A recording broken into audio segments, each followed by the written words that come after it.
ساتھیو السلام علیکم ورحمۃ اللہ وبرکاتہ۔ نبی کریم صلی اللہ علیہ وسلم کو اللہ تبارک و تعالی نے ہر قسم کی دولت اور نعمت سے نوازا تھا۔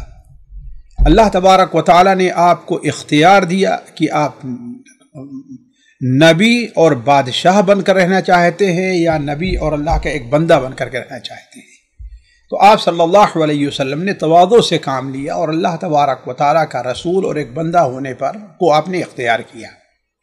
اس کے باوجود بھی اللہ تعالیٰ نے آپ صلی اللہ علیہ وسلم کو اپنے فضل سے ہر قسم کا خزانہ اور اس کی کنجی عطا فرمائی تھی کہ آپ جو چاہیں آپ حاصل کر سکتے ہیں۔ لیکن نبی کریم صلی اللہ علیہ وسلم نے بڑی سادہ زندگی گزاری ہے، جس سے متعلق بہت سے واقعات حدیث کی کتابوں میں پائے جاتے ہیں۔ انہی میں سے ایک واقعہ صحیح مسلم میں اور سنن ترمذی میں اور دیگر موطأ امام مالک اور بہت سی حدیث کی کتابوں میں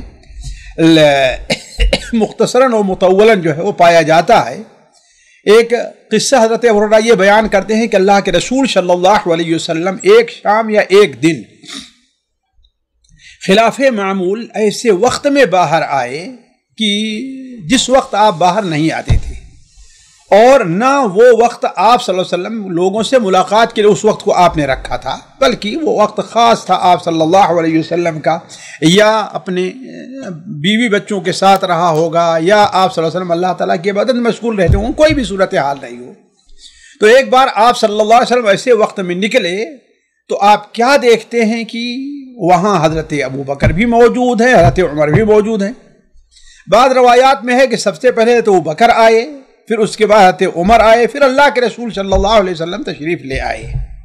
تو آپ صلی اللہ علیہ وسلم نے حضرت ابو بکر و عمر سے پوچھا کہ آخر اس وقت جو غیر مناسب ہے اور اس وقت میں بھی نہیں باہر نکلتا، تم لوگ بھی نہیں نکلتے، آخر اس وقت گھر سے باہر کیوں آئے ہو؟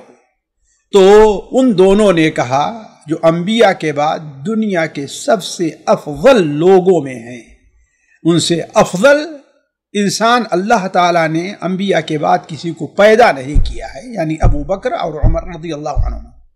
ان لوگوں نے کہا کہ اے اللہ کے رسول صلی اللہ علیہ وسلم، بھوک کی بے تابی نے ہمیں گھر سے باہر نکالا ہے، یعنی بھوک لگی ہے اس لیے ہم گھر سے باہر نکلے ہیں۔ آپ صلی اللہ علیہ وسلم نے ان دونوں سے یہ بات سن کر کے آپ نے فرمایا کہ اللہ کی قسم، جس چیز نے تمہیں گھر سے نکالا ہے اسی چیز نے مجھے بھی گھر سے نکالا ہے، یعنی میں بھی بھوک کی تاب نہ لا کر کے، گھر میں کوئی چیز کھانے کو موجود نہیں ہے، میں بھوکا ہوں اس لیے میں گھر سے باہر آیا ہوں۔ تو آپ صلی اللہ علیہ وسلم نے ان دونوں ساتھیوں سے کہا کہ اچھا چلو چلتے ہیں، ہم سب مل کر کے ایک صحابی ابو الہیثم جن کا نام مالک بتایا جاتا ہے اور ان کے والد کا نام التحیان یا التیہان، زیادہ روایت التحیان کی ہے، وہ بیان کیا جاتا ہے کہ چلو ان کے یہاں چلتے ہیں۔ وہ ایک صحابی تھے، اللہ تعالیٰ نے انہیں بہت سے کھجور کے درخت دیے تھے، اللہ تعالیٰ نے انہیں بہت سی بکریاں عطا فرمائی تھی۔ تو آپ صلی اللہ علیہ وسلم اپنے دونوں ساتھیوں کو لے کر کے ان کے یہاں گئے۔ جب آپ صلی اللہ علیہ وسلم ان کے دروازے پر یا جہاں ان کا باغچہ تھا جہاں کھجور تھے اس میں پہنچے تو آپ صلی اللہ علیہ وسلم نے دستک دی تو ان کی بیوی وہ موجود رہی تھی۔ ان کی بیوی ام الہیثم رضی اللہ تعالیٰ عنہ باہر آتی ہے اور وہ کہتی ہیں کہ خوش آمدید ہے اللہ کے رسول صلی اللہ علیہ وسلم، تشریف لے آئیے اور بیٹھیے۔ چنانچہ آپ صلی اللہ علیہ وسلم نے پوچھا کہ آخر ابو الہیثم کہاں ہیں؟ وہ کہنے لگی کہ ابھی آتے ہیں، ہم لوگوں کے لیے میٹھا پانی لانے گئے ہیں، اس لیے کہ مدینہ منورہ میں ہر کنویں کا پانی میٹھا نہیں ہوتا تھا، چند کنویں ایسے تھے جس کا پانی میٹھا ہوتا تھا، وہ پانی اس کو پانی پینے کے لیے لوگ دور دور سے آیا کرتے تھے اور لے جایا کرتے تھے۔ تو کہا کہ وہ ہمارے لیے میٹھا پانی لانے گئے ہیں۔ تو تھوڑی ہی دیر میں آپ صلی اللہ علیہ وسلم دیکھتے ہیں کہ اونٹنی کے اوپر پانی کو لٹکائے ہوئے حضرت ابو الہیثم رضی اللہ تعالیٰ عنہ تشریف لے آ رہے ہیں۔ آپ صلی اللہ علیہ وسلم کو جو اپنے گھر پر دیکھا اور دیکھا کہ ہمارے آپ کے ساتھ حضرت ابوبکر و عمر ہیں، تو اس وقت ان کی خوشی کی انتہا نہیں رہی۔ ابھی کچھ سوچنا نہیں ہے، آگے ہی بڑھ کر کے سب سے پہلے آپ صلی اللہ علیہ وسلم کو چمٹا لیا، آپ کو بوسہ لیا اور کہا میرے ماں باپ آپ پر فدا ہوں، آج تو مجھ جیسا مجھ سے بہتر مہمان والا دنیا میں کوئی نہیں ہو سکتا۔ اور کون ہو سکتا ہے؟ سب سے بہتر انسان اللہ کے رسول صلی اللہ علیہ وسلم ہے، اور موجود میں نبی کے بعد سب سے بہتر انسان ابو بکر و عمر ہے، تو اس سے بہتر مہمان اور کیا ہوگا؟ کہا کہ آج مجھ سے بہتر مہمان دنیا میں کسی کے پاس نہیں ہے۔ تو آپ صلی اللہ علیہ وسلم کو خوش آمدید کہنے لگے، آپ کو چمٹا لیا، اور اس کے بعد جب بیٹھائے تو گئے جلدی جلدی سے کھجور کا ایک گچھا توڑ کر کے، جس میں رطب کھجور یعنی جو پکی ہوئی تھی وہ بھی ہے، اور جو ادھ پکی رہتی ہیں وہ بھی ایسے پیلی ہو گئیں وہ بھی، اور جو مکمل طور پر جو پیلی ہیں یعنی پکی نہیں وہ بھی ہے، یہ 2-3 قسم کی کھجوریں ہوئے، پورا گچھا گچھا لا کے آپ کے سامنے رکھ دیا۔ آپ صلی اللہ علیہ وسلم نے کہا کہ ابو الہیثم چند رطب کھجور لے آئے ہوتے، ہم اس میں سے کھا لیتے، پورا کیوں لے کر کے آئے؟ انہوں نے کہا اے اللہ کے رسول صلی اللہ علیہ وسلم، میں نے سمجھا کہ آپ لوگوں کو جو پسند آئے، جس کو رطب پسند ہے یعنی بالکل پکی ہوئی ہے وہ اس کو کھائے، جس کو اد پکی پسند ہے وہ کھائے، جس کو اد گدری پسند ہے وہ کھائے، جو جس کو پسند ہے وہ کھا لے۔ میں نے یہ سمجھا کہ آپ کے سامنے سارا کچھ لا کر کے رکھ دوں۔ اس کے بعد آپ صلی اللہ علیہ وسلم کو انہوں نے پانی پیش کیا، اور پانی ان لوگوں نے ٹھنڈا پانی پیا جو لے کر کے آئے تھے، اور کھجور کھائی۔ پھر حضرت ابو الہیثم نے جب یہ انتظام کر دیا تو اس کے بعد چھری لی تاکہ اب کھانے کا بھی انتظام کریں۔ ابھی یہ تو پانی کا انتظام تھا نا، اب کھانے کا انتظام کریں۔ تو ابو الہیثم رضی اللہ تعالی عنہ جب چھری لے کر کے کوئی بکری ذبح کرنے کے تیار ہوئے تو آپ نے فرمایا ایاک والحلوب، دیکھو دودھ والی کسی بکری کو ذبح نہ کرنا۔ کیوں؟ جانتے ہیں دودھ والی بکری کا ہو سکتا ہے بچہ ہو، وہ اس کا حاجت مند ہوگا، دودھ دے رہی ہے، گھر میں بچے اس کے حاجت مند ہوں گے، وہ ہوگا، تو آخر اسے ذبح کیوں کیا جائے؟ تو آپ صلی اللہ علیہ وسلم نے دودھ والی بکری ذبح کرنے سے آپ نے منع فرمایا ہے۔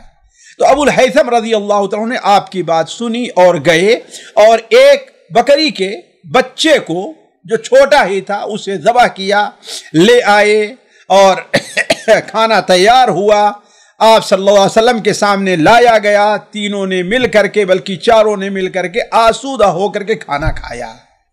کھانا کھانے کے بعد آپ صلی اللہ علیہ وسلم نے ان لوگوں سے کہا اس ذات کی قسم جس کے ہاتھ میں میری جان ہے، اس ذات کی قسم، بلکہ آپ نے یہ بات کھانا کھانے سے پہلے ایک کھجور پینے کے بعد، کھجور کھانے اور پانی پینے کے بعد کہی تھی، اس ذات کی قسم جس کے ہاتھ میں میری جان ہے، ان نعمتوں سے متعلق تم سے قیامت کے دن سوال کیا جائے گا۔ عجیب، آپ نے فرمایا کہ تم اپنے گھر سے بھوکے اور پیاسے نکلے، اللہ تبارک و تعالیٰ نے تمہیں کھجور کی اور اللہ تبارک و تعالیٰ نے تمہیں پانی کی نعمتیں عطا فرمائی، عمدہ کھجور کھائے، ٹھنڈا پانی پیا، یہ اللہ کی بہت بڑی نعمت ہے۔ بلکہ مسند احمد کی ایک روایت میں ہے، کہتے عمر رضی اللہ تعالی عنہ یہ سن کر کے ان کے ہاتھ میں کچھ کھجوریں تھی، اسے پٹکا زمین پر کہا اے اللہ کے رسول، آیا ان سے متعلق بھی قیامت دن ہم سے سوال کیا جائے گا؟ آپ نے فرمایا یہ اللہ کی نعمت ہے اور نعمتوں سے متعلق سوال ہوگا، ثم لتسألن یومئذ عن النعیم، پھر اس دن ضرور بالضرور تم سے اللہ تعالیٰ اپنی نعمتوں سے متعلق سوال کرے گا۔ اس کے بعد ابو الہیثم امتحان نے بکری ذبح کیا، بکری ذبح کرنے کے بعد پکی اور آیا کھائے۔ آپ صلی اللہ علیہ وسلم نے ایک چیز محسوس کی کہ ابو الہیثم سارا کام اپنے کر رہے ہیں، کھجور اپنے توڑ کر کے لے آئے، پانی اپنے لے آ رہے ہیں، پانی باہر گئے تھے اپنے لانے کے لیے، اتنی کھجوریں ہیں اور ان کے پاس اتنی بکریاں ہیں، کوئی ان کا نوکر نہیں، خادم نہیں ہے۔ اس وقت ظاہر بات ہے کہ لوگوں کے غلام ہوا کرتے تھے، تو آپ نے پوچھا ابو الہیثم تمہارے پاس کوئی غلام نہیں ہے؟ ابو الہیثم نے کہا اے اللہ کے رسول صلی اللہ علیہ وسلم میرے پاس تو کوئی غلام نہیں ہے۔ آپ نے فرمایا کہ اچھا دیکھو، جب ہمارے پاس کچھ قیدی آئیں تو اس وقت تم آنا اور یاد دلانا، میں تمہیں ایک غلام دے دوں گا جو تمہاری کم سے کم جو ہے مدد کرے اور خدمت کرے۔ چنانچہ راوی کہتے ہیں کہ کچھ دنوں کے بعد نبی کریم صلی اللہ علیہ وسلم کے پاس 2 قیدی لائے گئے، صرف 2 قیدی تھے، کوئی تیسرا نہیں تھا، لائے گئے۔ ابو الہیثم رضی اللہ تعالیٰ عنہ کو جب یہ خبر ملی تو آپ صلی اللہ علیہ وسلم کے پاس آئے، ابو الہیثم آپ کے پاس آئے اور آپ صلی اللہ علیہ وسلم کو سامنے کھڑے ہو گئے اور وعدہ دلایا کہ آپ صلی اللہ علیہ وسلم نے آپ نے مجھ سے یہ وعدہ کیا تھا کہ آنا میں تمہیں کوئی غلام دوں گا۔ تو آپ صلی اللہ علیہ وسلم نے حسب وعدہ ان سے کہا یہ دونوں ہیں، ان دونوں میں سے جس کو چاہو تم پسند کر لو، دونوں غلام ہیں، جسے چاہو پسند کر لو۔ ابو الہیثم رضی اللہ تعالیٰ عنہ نے کہا کہ اے اللہ کے رسول صلی اللہ علیہ وسلم آپ میرے لیے ان میں سے جس کو پسند فرما لیں میں اسے قبول کر لوں گا، وہی میں لے کر کے جاؤں گا۔ آپ صلی اللہ علیہ وسلم نے ان میں سے ایک غلام کی طرف اشارہ کرتے ہوئے فرمایا اس کو لے لو، فَإِنَّهُ رَأَيْتُهُ يُصَلِّي، اس لیے کہ ہم نے اسے نماز پڑھتے دیکھا ہے، یہ نمازی بندہ ہے۔ اور یاد رکھو اس کے ساتھ تم خیر کا معاملہ کرنا، اچھا سلوک رکھنا، اس کے اوپر ظلم نہ ہونے پائے۔ حضرت ابو الہیثم رضی اللہ تعالیٰ عنہ نے نبی کریم صلی اللہ علیہ وسلم کے سے جب مشورہ کیا تو آپ نے اس وقت فرمایا تھا، ایک بہترین سے جملہ عطا فرمایا تھا کہ ان المستشار مؤتمن، جس سے مشورہ کیا جا رہا ہے اسے امانت دار ہونا چاہیے، مخلص ہونا چاہیے۔ یعنی اگر کسی سے مشورہ کیا جائے تو اسے صحیح مشورہ دینا چاہیے۔ اب تم مجھ سے مشورہ کر رہے ہو تو میں کہوں گا اس غلام کو لے لو، اس لیے کہ یہ مجھے نمازی لگا ہے، گویا اگر نمازی ہے تو اچھا غلام ہوگا۔ تو چنانچہ اسے لے لیا اور آپ نے اس کے ساتھ یہ فرمایا تھا کہ دیکھو تم اس غلام کے ساتھ اچھا سلوک کرنا۔ اب ابو الہیثم رضی اللہ تعالی عنہ ذرا تھوڑی دیر کے لیے یہ رہ کر کے سوچیں کہ ایک غلام کی بڑی اہمیت ہوا کرتی تھی۔ آج جس کے پاس گویا کہ ایک لینڈ کروزر گاڑی ہے، اس کے پاس اتنی بڑی چیز ہے اس کے پاس، اور خود بھی ابو الہیثم پریشان ہوتے تھے، کھجور کو پانی اپنے دینا ہے یا بیوی دے، پانی کہیں باہر سے لانا ہے تو اپنے ہے، بکری چرانا ہے تو اپنے، سارا کام اپنے کرنا پڑتا تھا۔ اب ایک آدمی خادم مل گیا ہے تو کتنی بڑی چیز ہے، اسے تنخواہ بھی نہیں دینی ہے، صرف اس کو کھلانا پلانا اور پہنانا ہے، بس اور کچھ نہیں۔ لیکن ابو الہیثم رضی اللہ تعالیٰ جب گھر آتے ہیں ساتھیوں، جو سب سے زیادہ مجھے متاثر کیا ہے اس قصے کے اندر وہ آنے والی چیز ہے، بلکہ تعجب ہوا ہے مجھے کہ آخر وہ لوگ جو آپ صلی اللہ علیہ وسلم کے ساتھ تھے آیا ہماری ہی جیسے بشر تھے یا اور کسی دنیا کے رہنے والے لوگ تھے؟ ان کے کیا مزاج تھا، ان کی کیا سوچ تھی، ان کی کیا فکر تھی، اور ہم کہاں پر ہیں؟ چنانچہ وہ جب آتے ہیں اور اپنی بیوی کے پاس خوشی خوشی ایک غلام لے کر کے آتے ہیں تو اپنی بیوی سے کہا کہ اللہ کے رسول صلی اللہ علیہ وسلم نے یہ غلام تو دیا ہے، البتہ یہ بھی کہا ہے کہ اس کے ساتھ تم خیر کا معاملہ کرنا۔ بیوی نے کہا کہ دیکھیں آپ نبی صلی اللہ علیہ وسلم کی اس وصیت کو پورا اس وقت تک نہیں کر سکتے ہیں جب تک کہ اس غلام کو آزاد نہ کر دیں۔ سبحان اللہ، کہا آپ نے فرمایا اس کے ساتھ خیر کا معاملہ کرنا، ہو سکتا ہے آپ کے ساتھ رہے، آپ غصے ہوں، اسے ڈانٹ دیں تو آپ صلی اللہ علیہ وسلم کی نافرمانی ہوگی، آپ نے کیا حسن سلوک کا معاملہ کرنا۔ ہو سکتا ہے اس سے کوئی کوتاہی ہو تو آپ اس سے ناراض ہو جائیں تو نبی صلی اللہ علیہ وسلم کی وصیت کی مخالفت ہوگی کہ اس کے ساتھ خیر کا معاملہ کرنا۔ ہو سکتا ہے یہ کوئی ایسا سلوک کرے جو آپ کو پسند نہ ہو تو آپ ایک وقت اس کا کھانا بند کر دے تو اللہ کے رسول صلی اللہ علیہ وسلم کی وصیت کی نافرمانی ہوگی۔ لہذا ہمارے اور آپ کے لیے سب سے بہتر یہی ہے کہ اس غلام کو آزاد کر دو، ہم اور آپ جیسے پہلے اپنے کھیت میں کام کرتے ویسے کام کرتے رہیں۔ چنانچہ ابو الہیثم رضی اللہ تعالی عنہ، ابھی ساتھیوں گھنٹہ بھی نہیں گزرا ہوگا، اس غلام کو نبی صلی اللہ علیہ وسلم پاس لے کر کے آتے ہیں اور اتنی دیر میں اپنی بیوی کے مشورے کے اوپر اسے آزاد کر دیا۔ آپ صلی اللہ علیہ وسلم کو جب یہ خبر ملتی ہے تو آپ نے فرمایا کہ اللہ تبارک و تعالی نے کسی نبی کو یا کسی خلیفہ کو اس دنیا میں نہیں بھیجا ہے مگر اس کے دو رازدار، دو بڑے اہم ساتھی ہوتے ہیں۔ ایک بھلائی کا حکم دیتا ہے اور ایک بھلائی کا حکم دیتا ہے اور برائی سے روکتا ہے، اور دوسرا ساتھی اسے خراب کرتا ہے، برائی کا حکم دیتا ہے اور بھلائی سے روکتا ہے۔ بس جسے برے ساتھی سے بچا لیا گیا گویا وہ بڑی آفت سے نجات پا گیا۔ تو گویا آپ صلی اللہ علیہ وسلم کا اشارہ کس کی طرف تھا؟ ابو الہیثم کی طرف، کہ اللہ تبارک و تعالی نے اسے ایک ایسی نیک اور صالح بیوی عطا فرمائی ہے جو اسے بھلائی کا حکم دیتی ہے اور برائی سے روکتی ہے۔ تو یہ اللہ تبارک و تعالی کی بڑی سعادت ہے جو ابو الہیثم کو ملی ہوئی ہے۔ ساتھیوں، یہ ایک قصہ ہے، ہم نے اسے تھوڑا سا مختصر کرنے کی کوشش کی ہے۔ اب ہم اس قصے سے یہ دیکھتے ہیں کہ ہمیں اور آپ کو اس سے جو بڑے فائدے ہوتے ہیں۔ ساتھیوں، فائدے تو اس سے بہت ہیں، بلکہ میں بیٹھ کر کے لکھنے لگا علماء کے اقوال کو سامنے رکھ کر کے، تو اس سے تو 20 سے زائد فوائد ہمارے سامنے آئے، لیکن میں ان میں سے چند کا انتخاب کرتا ہوں، چند آپ کے سامنے رکھتا ہوں۔ سب سے پہلا فائدہ، نبی کریم صلی اللہ علیہ وسلم اور صحابہ کی سادہ زندگی، کہ انہوں نے معمولی ساز و سامان والی زندگی پر گزر بسر کر لیا، بلکہ ان کی زندگی اتنی معمولی تھی، اتنی سادہ تھی، بلکہ اتنی تنگ زندگی تھی کہ وہ بسا اوقات بھوک مٹانے کے لیے ان کے پاس گھر میں کوئی سامان بھی نہیں ہوا کرتا تھا۔ حالانکہ اللہ تبارک و تعالیٰ نے نبی صلی اللہ علیہ وسلم پر آپ کی زندگی کے آخر میں بہت کچھ کھول دیا تھا۔ صدقات آیا کرتے تھے، کچھ جزیہ بھی آیا کرتا تھا، آپ صلی اللہ علیہ وسلم مال غنیمت اور مال فی بھی بہت کچھ تھا، لیکن آپ صلی اللہ علیہ وسلم سارا کا سارا اللہ کے راستے میں خرچ کر دیتے، اپنے لیے کچھ نہیں رکھتے، یہاں تک کہ بسا اوقات 1 دن نہیں، 2 دن نہیں، 3 دن آپ کو بھوکے رہنے پڑتے تھے۔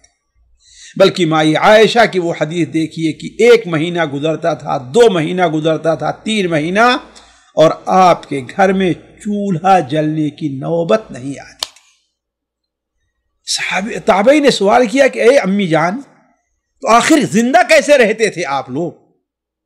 تو مائی عائشہ نے کہا کہ آپ کے پڑوس میں کچھ نیک اور صالح قسم کے انصار تھے، وہ بکری کا دودھ بھیج دیا کرتے تھے، اسی پر ہمارا گزر ہوا کرتا تھا۔ سبحان اللہ۔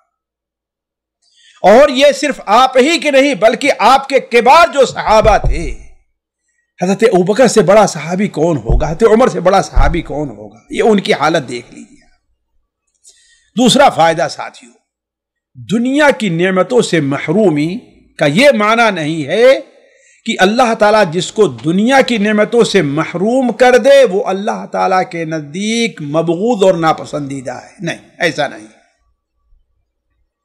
اور نہ ہی اگر کسی کو دنیا کی بڑی نعمتیں مل جاتی ہیں تو اس کا یہ معنی ہے کہ اللہ تعالیٰ کے نزدیک وہ بڑا محبوب ہے، یہ بھی نہیں ہے، دونوں چیزیں نہیں۔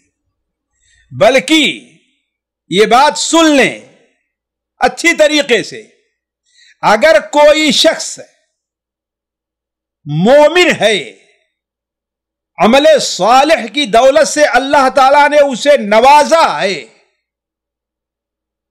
اور پھر اس حالت میں اسے معیشت اور روزی کی تنگی میں مبتلا ہے، بیماری میں مبتلا ہے، پریشانی میں مبتلا ہے، تو یہ اللہ تعالیٰ کے نزدیک اس کے محبوب ہونے کی دلیل ہے کہ اللہ تعالیٰ اس سے محبت کرتا ہے۔ جیسا کہ سنن ابن ماجہ میں، بلکہ سنن ترمذی میں بھی یہ حدیث ہے، مسند احمد میں بھی ہے، حضرت انس بن مالک کی روایت کی، آپ صلی اللہ علیہ وسلم نے ارشاد فرمایا ان عظم الجزاء مع عظم البلاء، انسان کے اوپر جتنی بڑی مصیبت آتی ہے اس کو اتنا زیادہ ثواب اور بڑا اجر ملتا ہے۔ وَإِنَّ اللَّهَ إِذَا أَحَبَّ قَوْمًا ابْتَلَاهُمْ، اور اللہ تبارک و تعالی جب کسی قوم سے محبت کرتا ہے تو اللہ تعالیٰ اس سے آزمائشوں میں ڈالتا ہے۔ تو اگر کسی شخص کو ایمان کی اور عمل صالح کی دولت حاصل ہے تو اس کا معنی یہ نہیں ہے کہ اللہ تعالیٰ اس سے نفرت کرتا ہے، نہ بغض رکھتا ہے، نہیں، اس کا مطلب یہ ہے کہ اللہ تعالیٰ کے نزدیک وہ محبوب ہے۔ اللہ تعالیٰ اسے دنیا میں ان نعمتوں سے بچا کر کے ان ساری نعمتوں کا بدلہ اللہ تعالیٰ اسے آخرت میں دینے والا ہے، جیسا کہ قرآن مجید کی بہت سی آیات بھی اس کے پر شاہد ہیں۔ اسی طریقے سے ساتھیوں، اگر کسی کو ایسی حاجت پیش آئے اور وہ کسی کے سامنے جا کر کے، جس سے کوئی تکلف نہ ہو، اس کا کوئی ساتھی ہے، اس کا کوئی دوست ہے، اس کا کوئی شاگرد ہے، جس کی وہاں اسے کوئی تکلف نہیں ہوتا، خود بھوکا ہے، تو جا کے اس کے یہاں اس کا ذکر کر سکتا ہے اور کھا سکتا ہے جا کر کے۔ آپ صلی اللہ علیہ وسلم ابو الہیثم تیہان کے ہاں گئے، اور یہیں سے ایک بات اور معلوم ہوتی ہے کہ اگر معلوم ہے کہ یہ شخص صاحب حیثیت ہے، ہم جائیں گے تو وہ برا نہیں مانے گا، بلکہ اگر ہمارے ساتھ ایک دو آدمی ہیں اسے بھی وہ برا نہیں سمجھتا، نہ اس کے ہاں کوئی کمی ہوگی، تو ایسے لوگوں کے ہاں اپنے ساتھ ایک دو آدمیوں کو لے کے بھی جایا جا سکتا ہے۔ لیکن جہاں یہ ہو کہ اس کے پریشانی میں پڑ جانے کا خطرہ ہے تو وہاں لوگوں کو نہیں لے جانا چاہیے۔ ساتھیوں، اسی طریقے سے عورت کی آواز جو ہے وہ پردہ نہیں ہے، عورت کی آواز پردہ نہیں، یعنی اگر نیت پوری نہ ہو اور فتنے کا ڈر نہ ہو تو اجنبی عورت اجنبی مرد سے اور مرد اجنبی عورت سے بات کر سکتا ہے۔ لیکن یہاں ساتھیوں، عورتوں کو دو باتوں کا لحاظ رکھنا چاہیے جس میں وہ فیل ہو جایا کرتی ہیں اور اس کے بعد نتیجے بہت برے نکلتے ہیں۔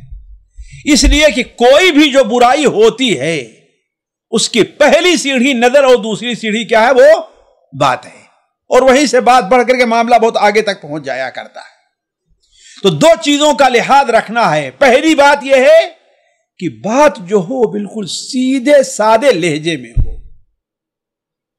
یعنی ایسی گفتگو چاشنی والی نہ ہو کہ آدمی کو لالچ ہو کہ اور بات بڑھانے کے لیے آگے، اور دوسرے یہ گفتگو ضرورت کے مطابق ہونا چاہیے۔ فلا تخضعن بالقول فیطمع الذی فی قلبہ مرض وقلن قولا معروفا، اور معروف بات کہو۔ معروف کی یہ دو تفسیر جو ہے علماء نے کی ہے۔ اسی طریقے سے اگر شوہر موجود نہ ہو اور کوئی مہمان آئے تو بیوی مہمان کا استقبال کر سکتی ہے اور اسے گھر میں بیٹھا سکتی ہے، بشرطے کہ گھر کشادہ ہو۔ ایسا نہیں ہے کہ ایک کمرہ ہے تو اپنے کہاں جائے گی، پتہ نہیں کتنی دیر میں شوہر آئے گا۔ اور یہ خلوت جو ہے، یہ تنہائی شریعت کے اندر اس سے منع کیا گیا ہے اور اس کے بڑے برے نتائج نکلتے ہیں۔ تو اس کے لیے شرط یہ ہے، جیسے مثال کے طور پر دیہات کا معاملہ ہو، عام طور پر لوگ باہر بیٹھتے ہیں، چارپائی رکھ دیا، کرسی رکھ دیا، وہاں بیٹھ گئے، چھوٹے بچے ہیں پانی بھیج دیا، کوئی بات نہیں۔ لیکن گھر کے اندر ایک ہی کمرہ ہے اور اس میں بلا کے بیٹھایا جائے، یہ چیز جائز نہیں ہوگی۔ اسی طریقے سے اگر شوہر اجازت نہیں دیتا ہے کہ کسی کا تم استقبال کرو، کوئی تمہارے یہاں مہمان فلا فلا آئے، تو ایسی صورت میں بھی عورت کو اس کے استقبال، مہمان کے استقبال کی اجازت نہیں ہوگی۔ ایک اور فائدہ ساتھیوں، اپنے مہمان کے سامنے خوشی کا اظہار کرنا اور مہمان کو خوش آمدید کہنا، یہ مہمان نوازی کے آداب میں داخل ہے۔ جیسا کہ ام الہیثم ہیں، انہوں نے بھی کہا مرحبا برسول اللہ، عورت ہے، انہوں نے کہا اللہ کے رسول کے لیے خوش آمدید ہے۔ اور ابو الہیثم آئے تو ان کی تو خوشی کا اور ان کے استقبال کا انداز تو پوچھئے ہی نہیں آپ. صرف یہی نہیں کہ خوش آمدید کہا بلکہ آپ سے چمٹ گئے اور خوشی کا اظہار کرنے لگے کہ آج مجھ سے بہتر مہمان رکھنے والا دنیا میں کوئی نہیں ہے. اسی طریقے سے ساتھیوں ایک فائدہ یہ کہ مہمان جس حیثیت کا ہو اس حیثیت کے مطابق اس کے لیے تکلف کیا جا سکتا ہے. اب دیکھیں ابو الہیثم رضی اللہ تعالی عنہ وہ کھجور چن کر کے بھی تو لا سکتے تھے نا. اس میں ایسا بھی ہو سکتا ہے کہ بعض کھجور جو ہے وقت پر کام نہ بھی آئے زیادہ ہو، لیکن چونکہ کھجور ہے وہ پھینکی نہیں جاتی تو اس سے پورا ہی گچھا کاٹے اور لا کر کے ان کے سامنے رکھ دیا، حالانکہ زیادہ تھا. تو اگر بتکلف کوئی مہمان ہو تو اس کے لیے تکلف کیا جا سکتا ہے، لیکن اس میں فضول خرچی نہ ہو. اس کے بعد مزید دیکھیے کہ ابو الہیثم نے آپ کو لیے ایک بکری بھی لا کر کے ذبح کر دی. سبحان اللہ. تو مہمان جیسا ہے انزل الناس منازلہم، جو جس مقام کا ہے اسے وہ مقام دیا جائے. ایک اور فائدہ، خوشی کے موقع پر کسی سے چمٹا جا سکتا ہے، معانقہ کیا جا سکتا ہے، جیسا کہ ابو الہیثم نبی صلی اللہ علیہ وسلم کے ساتھ کیا تھا. اور یہاں سعودیہ میں یہ چیز آپ عام دیکھیں گے. ہمارے یہاں بہت سے لوگ اس میں بڑا تشدد برتتے ہیں اور اس کو عبادت سے جوڑتے ہیں. عید کے موقع بھی معانقہ نہیں کرنا اور یہ یعنی بہت سی چیزیں ہیں. لیکن اس سے معلوم، حالانکہ آپ کہیں سفر سے نہیں آئے تھے، وہی مدینہ میں ہے اور بغل میں چلے گئے، لیکن ابو الہیثم نے خوشی سے کیا ہوا، آپ کو جا کر کے چمٹا لیا اور آپ کو اپنے گلے سے لگا لیا. تو خوشی کے موقع پر یہ چیز کیا ہے، مشروع ہے اور جائز ہے. ساتھی اور سب سے اہم فائدہ جس پر ہمیں اور آپ کو توجہ دینے کی ضرورت ہے، قیامت کے جن دنیا کی تمام نعمتوں سے متعلق سوال کیا جائے گا اور ہم اس سے بہت غفلت میں ہیں، بہت غافل ہیں. ہم صبح سے شام تک اللہ تعالیٰ کی نعمتوں میں کروٹیں لے رہے ہیں، لیکن اللہ تعالیٰ کی نعمتیں ہم کو یاد نہیں ہیں کہ ہم کیا کر رہے ہیں. ذرا آپ سوچئے، بلکہ تھوڑی نعمت ہو، واجبی اور ضرورت بھر کی ہے، بلکہ صرف حلال چیز ہے، اگر اللہ کی وہ نعمت ہے تو اس سے متعلق بھی سوال کیا جائے گا. ذرا آپ دیکھیں اس حدیث میں آپ نے کیا بیان فرمایا، بھوکے نکلے ہیں، پتہ نہیں پورا دن گزر گیا تھا، 2 دن گزر تھا، بھوکے ہیں، کچھ نہیں کھانے کو، اور آپ کو کھجور ملی اور پانی پینے کے لیے ملا. آپ نے کیا بیان فرمایا، والذی نفسی بیدہ لتسألن عن هذا النعیم یوم القیامہ. اس ذات کی قسم جس کے ہاتھ میں میری جان ہے، اس نعمت سے متعلق قیامت کے دن تم سے سوال کیا جائے گا. اخرجکم من بیوتکم الجوع، بھوک نے تمہیں تمہارے گھروں سے باہر کیا، نکالا، پھر اب تمہیں یہ نعمت ملی اور آسودہ ہو کر کے گھر جا رہے ہو. ایک اور حدیث میں آپ صلی اللہ علیہ وسلم سنن ترمذی کی روایت ہے ابو ہریرہ کی، آپ نے بیان فرمایا کہ سب سے پہلے قیامت دن جن نعمتوں سے متعلق سوال کیا جائے گا وہ 2 نعمت ہے. ساتھیو اسی لیے دیکھیے، قیامت کے دن ایک سوال ہے، ایک حساب ہے، ایک فیصلہ ہے، یہ تینوں چیزیں ہیں. سب سے پہلے جس نعمت کا سوال ہوگا وہ یہ نعمت ہوگی کہ ہم نے تجھے صحت نہیں دی تھی اور پینے کے لیے ٹھنڈا پانی نہیں عطا کیا تھا ہم نے تمہیں، یہ نعمت کا سوال ہوگا. اور حساب کس کا ہوگا، نماز کا حساب ہوگا. اور فیصلہ کس کا ہوگا، خون کا فیصلہ ہوگا. یہ تینوں چیزیں مختلف ہیں اور تینوں کا مزید اس حساب سے سوال نعمتوں سے متعلق ہوگا، حساب نماز کا لیا جائے گا، اور فیصلہ کس کا ہوگا، سب سے پہلے باہمی اگر کسی نے کسی خون کیا تو اس کا فیصلہ کیا جائے گا. بلکہ اس حدیث سے بعض اہل علم نے استدلال کیا ہے کہ کھانا اور گوشت وغیرہ کھانے سے پہلے پھل کھانا چاہیے. حضرت ابو الہیثم بن تیہان نے اللہ کے رسول صلی اللہ علیہ وسلم کو پہلے کھجور اور پانی دیا، پھر اس کے بعد کھانا. حالانکہ یہ تھوڑی سی محل نظر ہے، ویسے قرآن مجید کی بعض آیات سے اشارہ بھی ملتا ہے کہ اللہ تعالیٰ فرماتا ہے وَفَاكِهَةٍ مِّمَّا يَتَخَيَّرُونَ وَلَحْمِ طَيْرٍ مِّمَّا